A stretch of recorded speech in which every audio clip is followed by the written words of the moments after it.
abrir a palavra de Deus, lá na carta de 1 Pedro.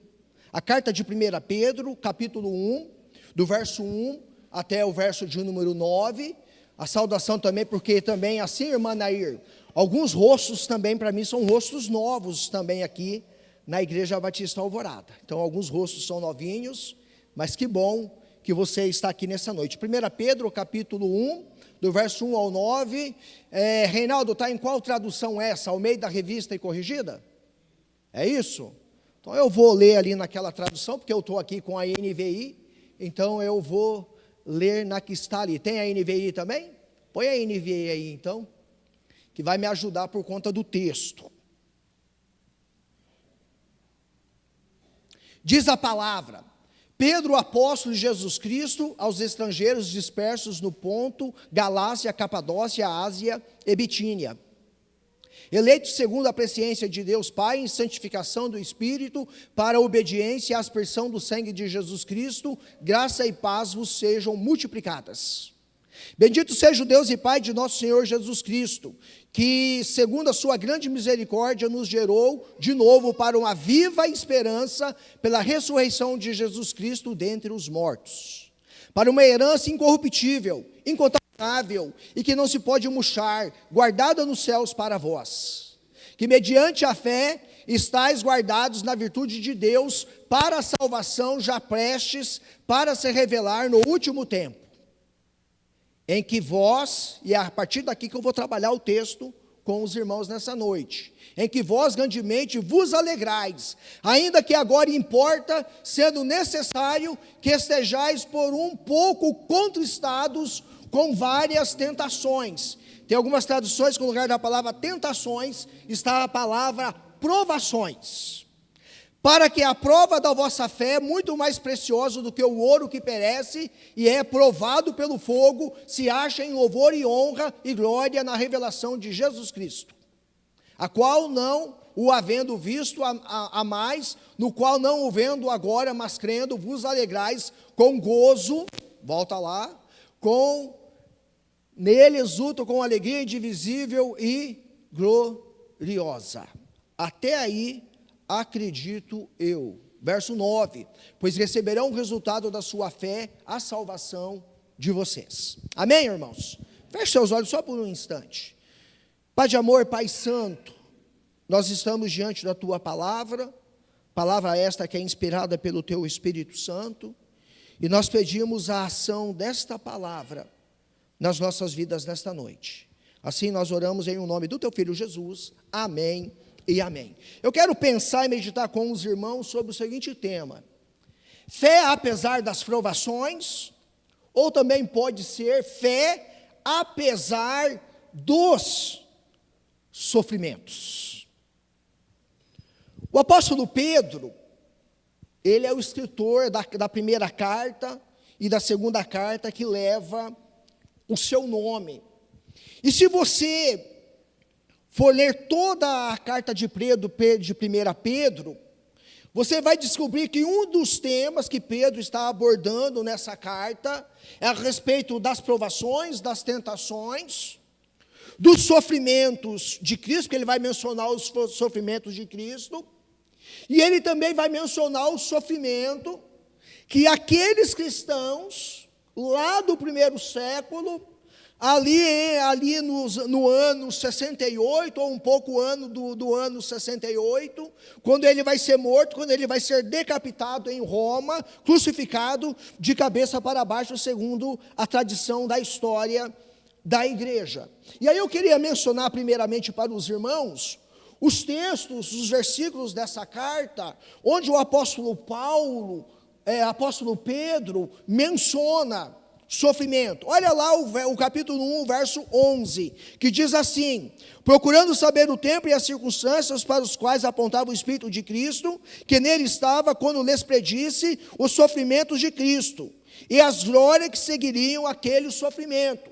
Então Pedro vai embasar essa questão da fé, apesar do sofrimento, a fé apesar das provações, ele vai embasar isso na pessoa de Jesus Cristo. Agora olha lá o capítulo 2, o verso 19, 20, 21 e 23, que diz assim: Porque é louvável que por motivo de sua consciência para com Deus, alguém suporte aflições, sofrendo injustamente.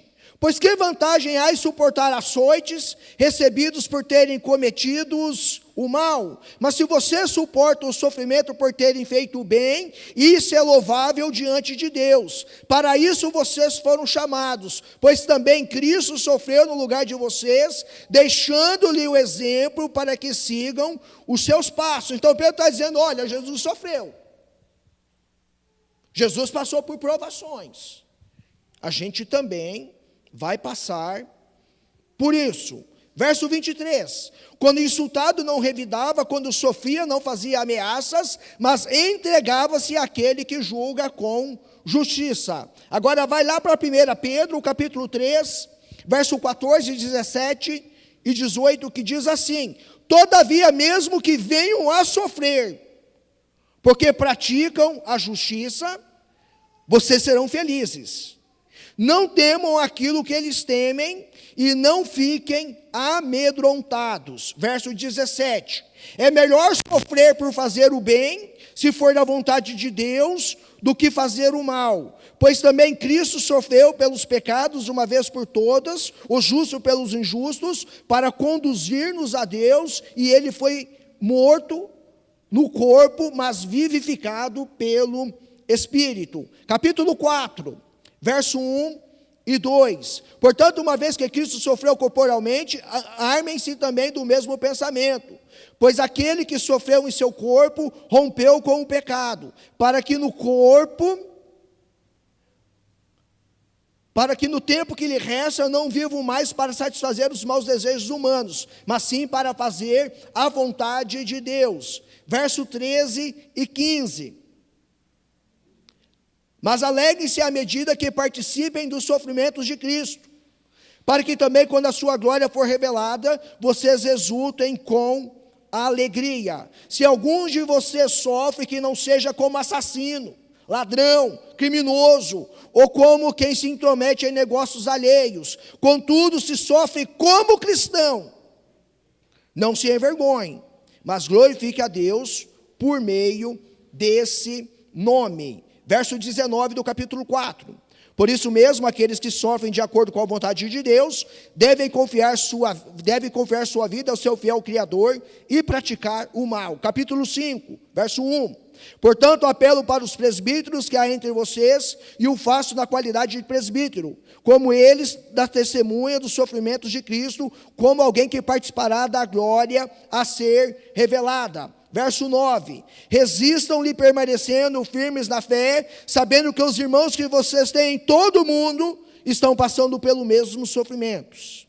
O Deus de toda graça, que os chamou para a sua glória eterna em Cristo Jesus, depois de terem sofrido durante pouco tempo, os restaurará e confirmará e lhes dará forças e os porá sobre firmes alicerces. Então essa carta, um dos assuntos dela, um dos temas dela, diz respeito ao sofrimento que os nossos irmãos estavam passando lá no primeiro século, aqueles irmãos dos quais o apóstolo Pedro era pastor. Então Pedro, ele quer retratar as dificuldades e as lutas que elas não podem nos abater. Pedro está ensinando que Deus usa as provações, as tentações, as dificuldades para fortalecer cada um de nós. Pedro diz que Deus usa isso para nos refinar, para nos moldar, para que a gente possa refletir a glória de Cristo, a pessoa de Jesus. E aí Pedro ele vai dar alguns conselhos para que a gente possa se manter firmes em tempos difíceis, porque nós vivemos tempos difíceis. Aqueles cristãos do primeiro século estavam vivendo tempos difíceis, sendo presos, sendo torturados, sendo mortos, sendo perseguidos.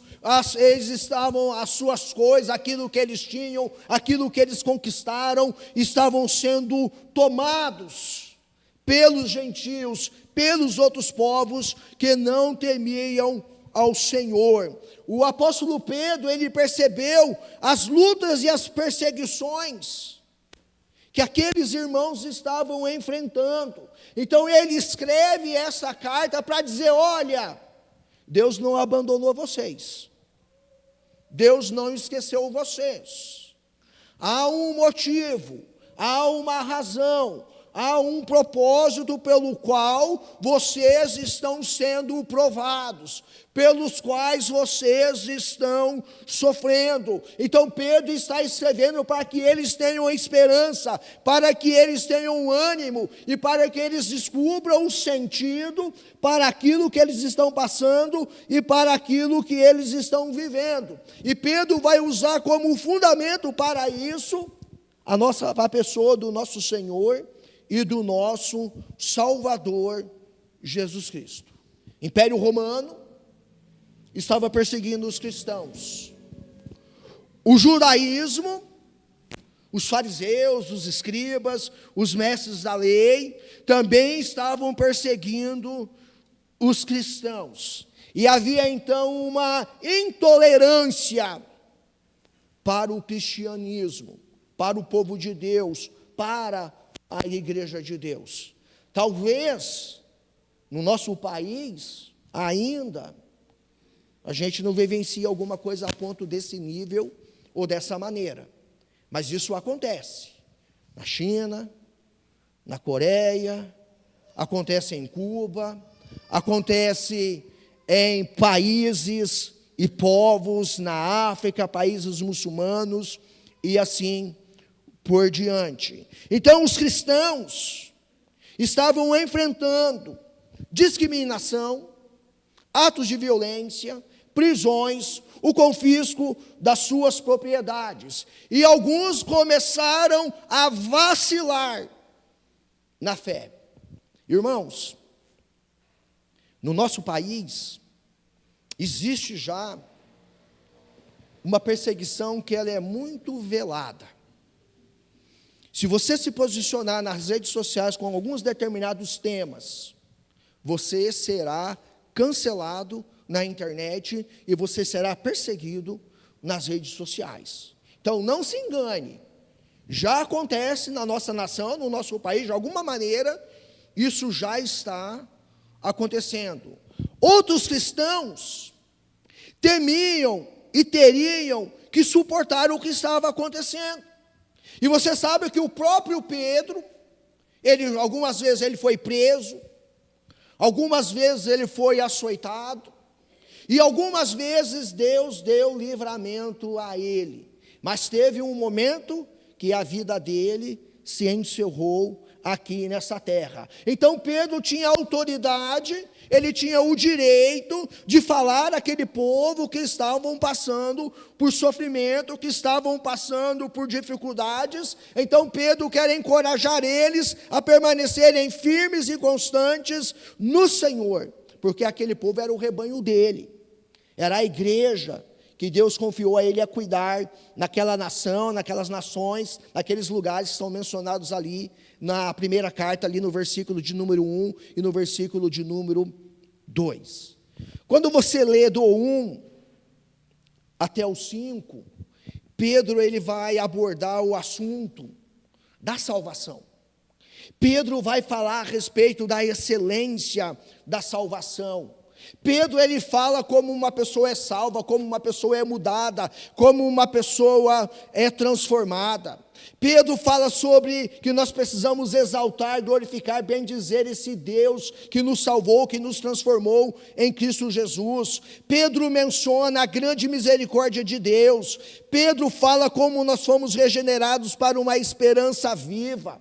Pedro fala da ressurreição de Jesus Cristo dentre os mortos. Pedro fala de uma herança que não se macula, que não perece, que não se perde, de uma herança que tem valor, de uma herança que está guardada nos céus. Pedro fala que mediante a fé nós somos protegidos pelo Senhor, até chegar a nossa salvação, ou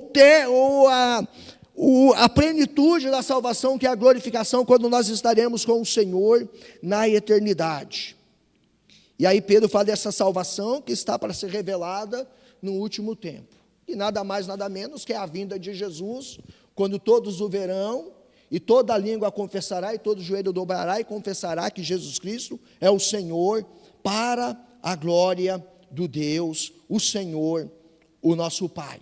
E aí Pedro, então ali a partir do verso de número 6, ele vai falar a respeito das provações, e às vezes na sua tradução está a palavra tentações, provações que enfrentamos nesta vida.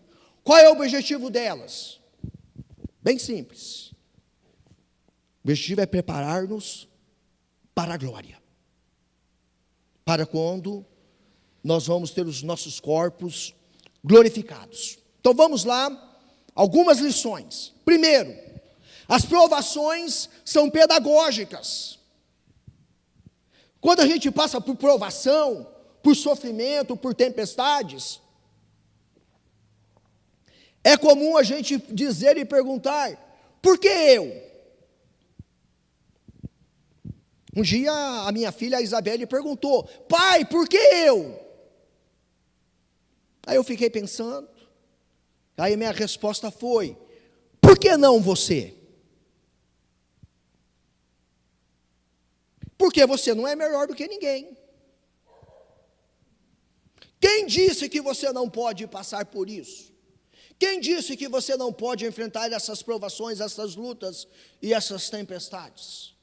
Então, muitas vezes, nós estamos diante das provações, das tempestades, das aflições da vida, e nós começamos a nos perguntar: por que eu? Por que eu? E não está errado você perguntar por que você. Só que você vai ter que fazer uma outra pergunta: por que não você? E aí eu tentando achar uma resposta para ela, aí lá em 2 Coríntios capítulo 1, o apóstolo Paulo diz que nós passamos por todos os tipos de sofrimentos, e que dos nossos sofrimentos nós somos consolados pelo Senhor, nós somos fortalecidos pelo Senhor, para consolar aqueles que estão passando por provações, para consolar aqueles que estão passando por sofrimento. Então, meu irmão, se você está sendo testado na sua fé, se você está sendo provado na sua fé, Deus quer usar isso de alguma forma na vida de outras pessoas que também vão passar pelo teste da fé, pelos testes das provações. Porque as provações são pedagógicas, elas têm um propósito, elas têm um objetivo, elas têm um ensino para as nossas vidas. E o texto diz que agora é necessário que sejais afligidos por várias provações, por todo tipo de provações, ainda que agora.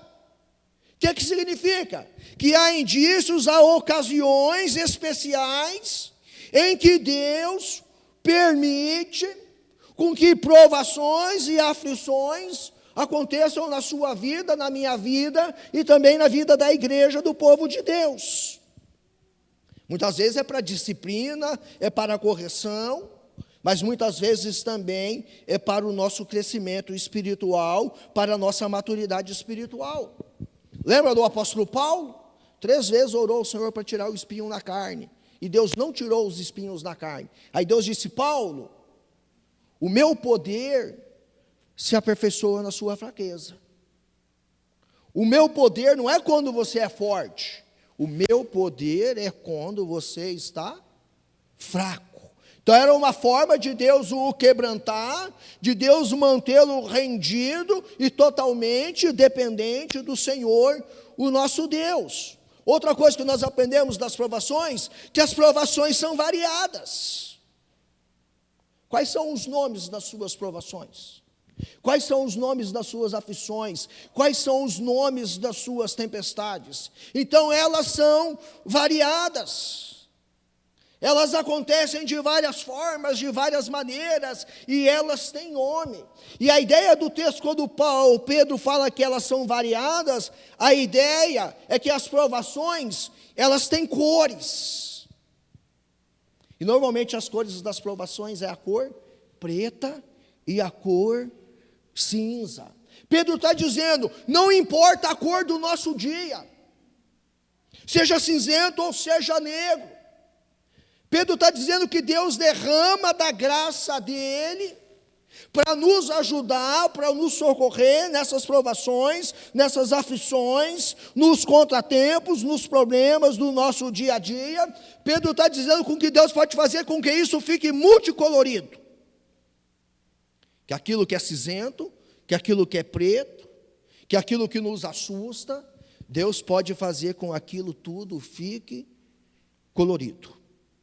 E tenha um sentido, e tenha um significado para as nossas vidas. Pedro está dizendo que não há cor na situação humana que a graça de Deus não seja capaz de mudar e de transformar, seja na sua vida, na minha vida, seja na vida daqueles que estão passando por provações. Só que Pedro também diz que as provações são dolorosas. Ele usa lá no verso 6 a palavra, sejais contristados, sejais entristecidos, sejais afligidos. Fala sério, quem gosta disso? Ninguém. A ideia é de dor ou de tristeza profunda. Lembra de alguma vez que você teve dor ou tristeza profunda? Lembra como Deus manifestou a graça dele, o poder dele, o cuidado dele, o agir dele na sua vida? Naquele negócio que você achava que era difícil, que era impossível, que não tinha como lidar com aquilo, que não tinha como enfrentar aquilo, e depois que passou tudo, você olha para trás, poxa, você consegue ver a graça de Deus, o poder de Deus, o favor de Deus, o cuidado de Deus com a sua vida, nos testes, das provações que você enfrenta. Essa mesma palavra, contristado, dor ou tristeza profunda, é aquilo que aconteceu com Jesus lá no jardim do Getsemane. Lembra Jesus no Getsemane? A Bíblia diz que ele suava sangue. Tal era a angústia da alma, tal era a angústia mental, espiritual, relacional, de toda aquela pressão que o nosso Senhor e Salvador Jesus estava vivenciando naquele momento. É disso que Pedro está falando. Pedro está dizendo, olha gente, Jesus enfrentou isso. Jesus passou por isso, Jesus provou, Jesus experimentou uma dor intensa, uma dor profunda, uma tristeza intensa e uma tristeza profunda, porque as provações são dolorosas, elas deixam marcas na sua vida e na minha vida, mas ao mesmo tempo Deus faz com que elas se tornem um benefício para nós, e até mesmo no sentido de a gente poder derramar da graça e poder ministrar na vida daqueles que estão sendo provados ou que estão passando por aflições. Nós aprendemos ainda, o texto nos diz, o verso 6, que as provações, elas são passageiras. É por um pouco de tempo, é por um breve tempo. Lembra quando você coloca alguma coisa para assar num forno?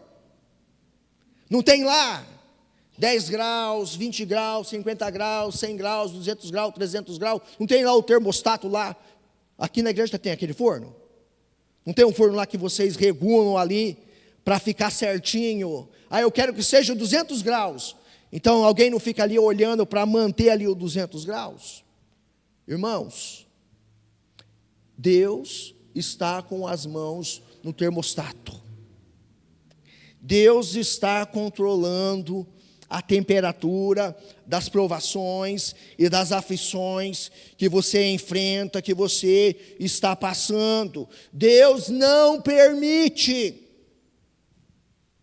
que as provações, elas durem para sempre na sua vida ou na minha vida. E aí no verso 7, Pedro diz que as provações, elas são proveitosas.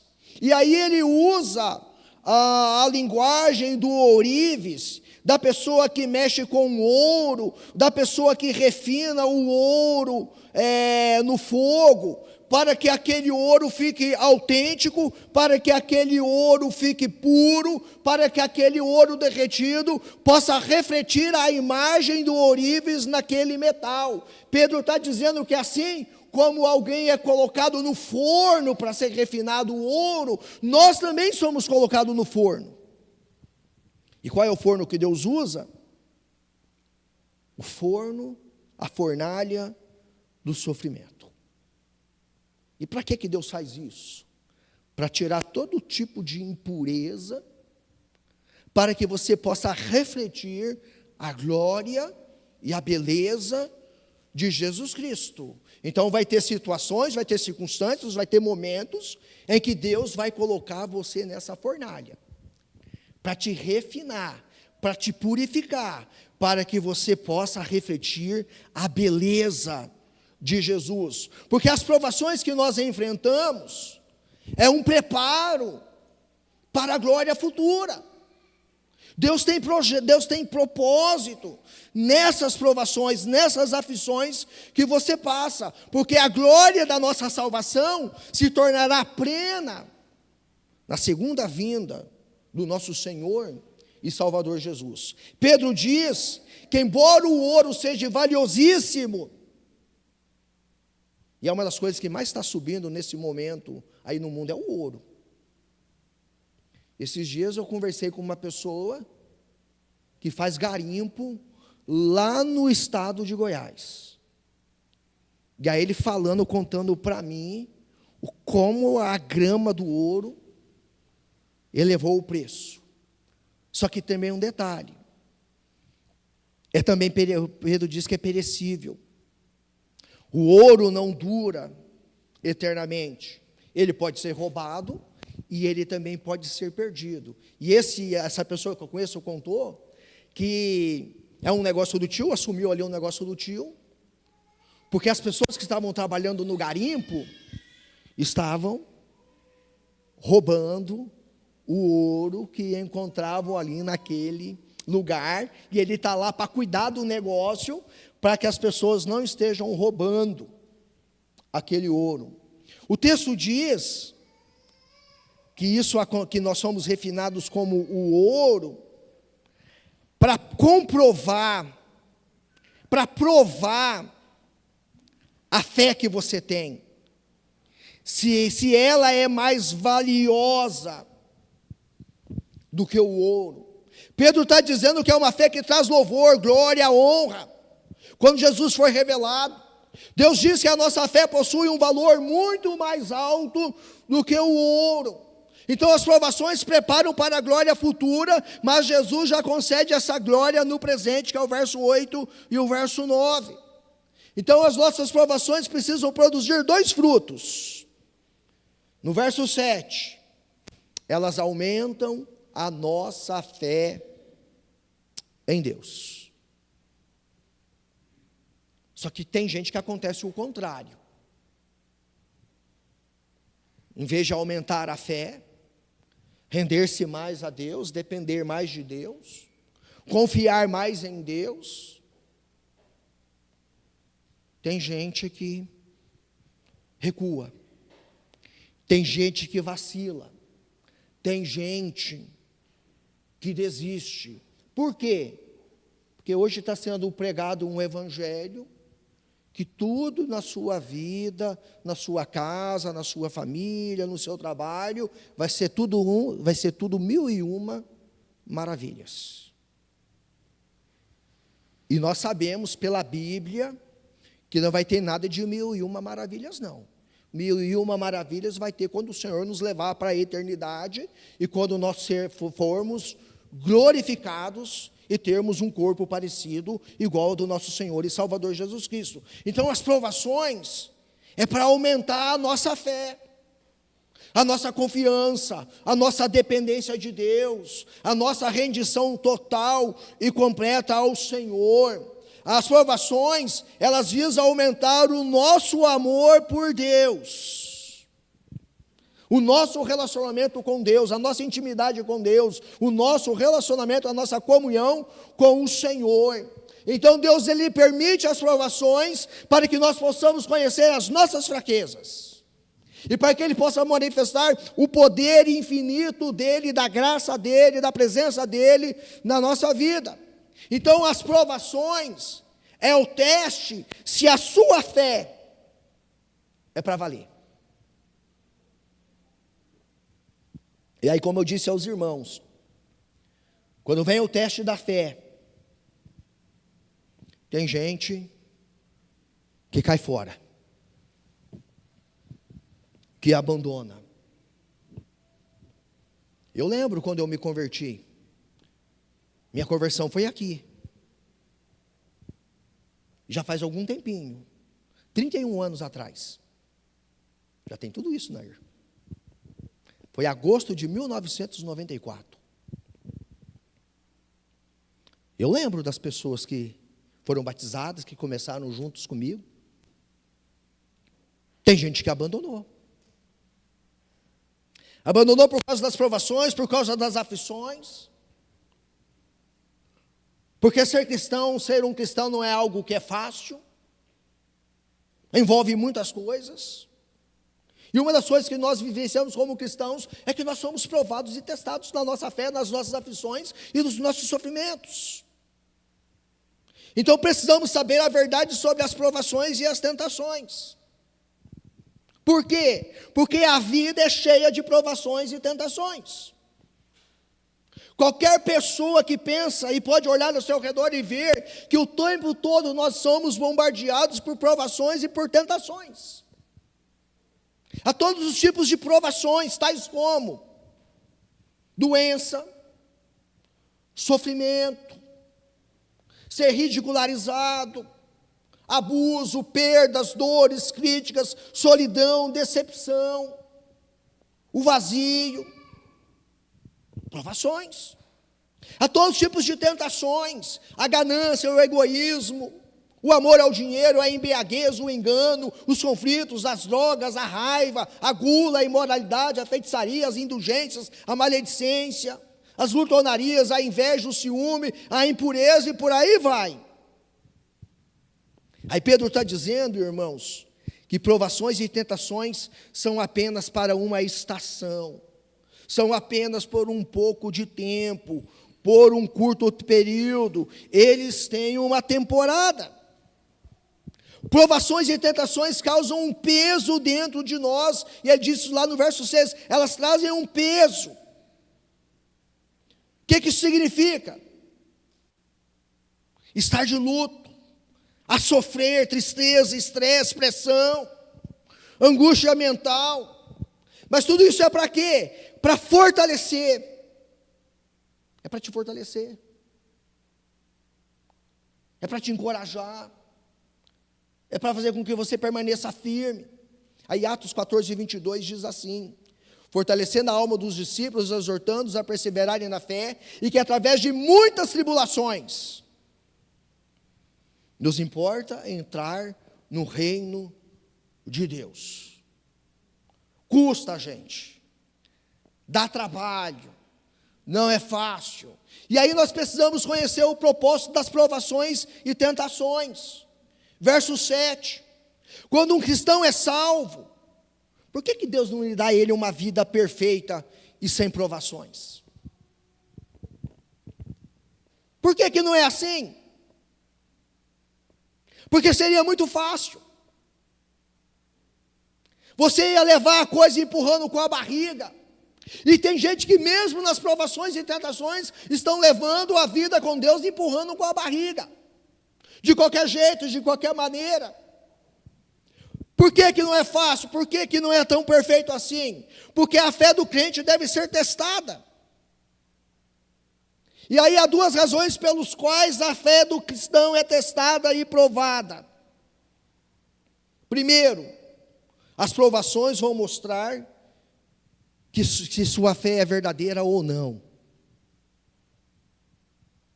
Porque é fácil, irmãos, andar com Deus e servir a Deus quando as coisas estão indo bem. É fácil. O negócio é quando o parafuso aperta. É quando o parafuso aperta que vai mostrar, que vai provar se você tem ou não uma fé verdadeira.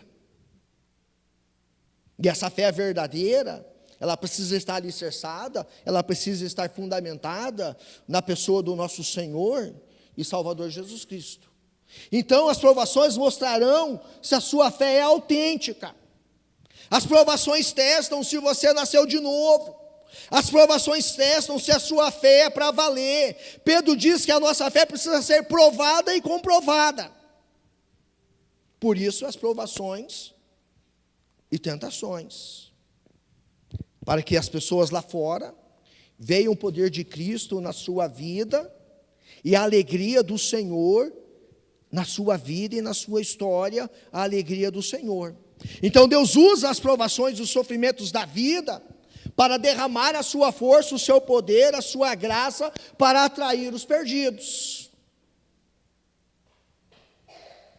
Lembra lá o texto lá de Mateus 7, do 24 a 29, da casa construída na rocha e da casa na areia?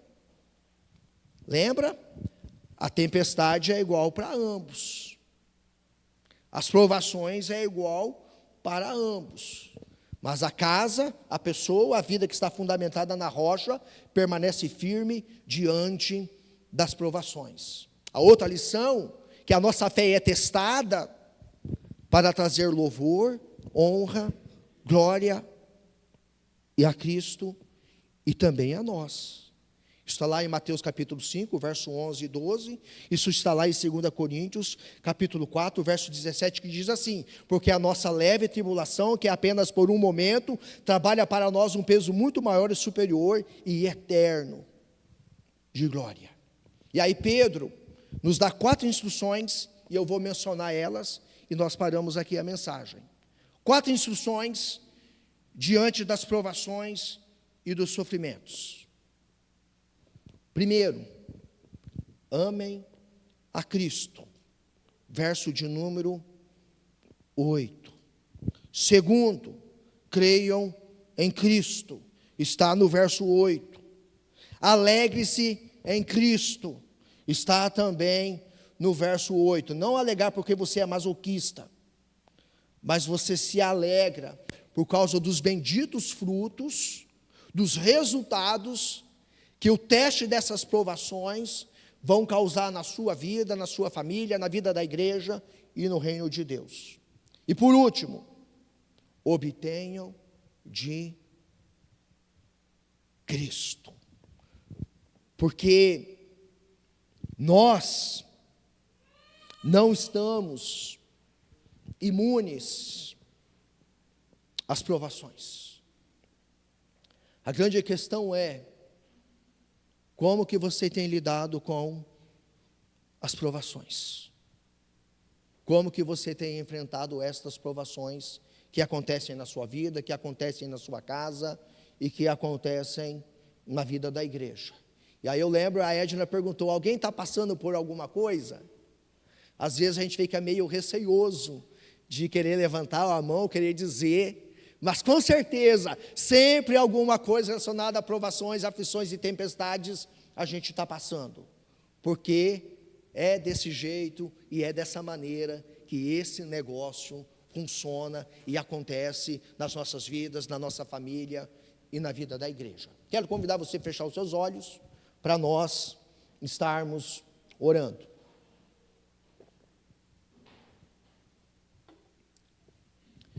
Pai de amor, Pai santo, o Senhor conhece cada um de nós que estamos aqui nessa noite. Pai, a gente lê um texto da Tua palavra, que fala que nós passamos por provações. Talvez, ó Deus, nós não passamos nesse momento provações como aqueles primeiros cristãos, mas nós passamos provações de outras maneiras, de outras formas. Provações, ó Deus, que são variadas. Às vezes na família, às vezes por conta de uma questão de saúde, às vezes por algum problema ou dificuldade que estamos enfrentando. enfrentamos provações na vida da igreja, enfrentamos provações na cidade onde moramos, na nossa nação. E Pai, o Senhor diz que o Senhor tem propósito, há um sentido, há algo, ó Pai, que o Senhor quer ensinar e ministrar nas nossas vidas. Elas são pedagógicas, elas são por um curto período de tempo, elas são para autenticar, para comprovar a nossa fé, a nossa esperança, a nossa dependência do Senhor. E Pai, quando nós estivermos passando por provações, nós não sejamos aqueles que venham a desistir, nós não sejamos aqueles que venham a ficar desanimados, desencorajados, mas que nós possamos encará-las, que nós possamos enfrentá-las na Tua dependência. E principalmente, ó Pai, se forem provações, porque nós estamos obedecendo a Tua palavra, os Teus princípios e os Teus mandamentos. Que sejamos firmes, que sejamos constantes, que as nossas provações possam refletir o Teu poder, a Tua presença, a Tua glória. Que essas provações estejam nos moldando, para que nós sejamos moldados, para que nós possamos refletir a glória e a pessoa do Teu Filho, Jesus Cristo. Que as nossas provações, elas também tragam como resultado a alegria da salvação. Resultam, Deus, em esperança, resultam, Deus, em paz. E quando as pessoas olharem para nós, que nas nossas provações as pessoas possam ver a Tua presença, possam ver o Teu amor, o Teu cuidado e os livramentos que o Senhor nos dá. Assim, Pai, nós oramos, e que o Senhor esteja trabalhando e ministrando da Tua palavra nas nossas vidas, para que sejamos firmes e constantes. Assim, Pai, nós oramos em o nome do Teu Filho Jesus. Amém e amém. Vocês vão cantar.